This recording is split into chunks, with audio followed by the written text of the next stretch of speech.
Primer, trobar-nos entre nosaltres, els fins ara 5 regidors i amb la nostra gent. I a partir d'aquí vam començar a treballar de dir això no es pot aturar.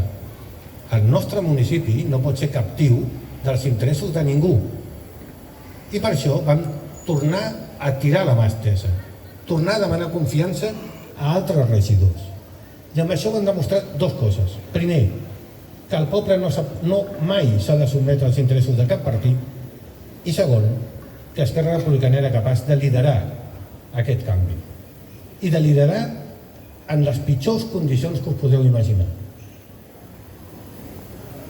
La Marina i l'Olga ens han fet un relat del que hem viscut en titulars, amb el que ha suposat fer passos tan importants com recuperar un conveni de fa 15 anys que estava oblidat en un calaix i que ara ens comportarà 6 milions d'euros per a aquest municipi.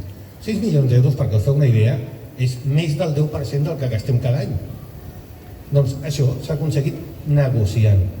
S'ha aconseguit negociant amb la mà oberta, amb, de vegades, diferències, amb acritud, amb maneres d'enfocar les coses que altres administracions no veuen com el nostre Ajuntament.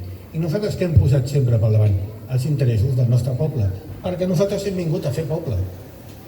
Sí que és veritat que nosaltres som Esquerra Republicana i de Catalunya. I ningú s'ha oblidat mai d'això. Però, a més,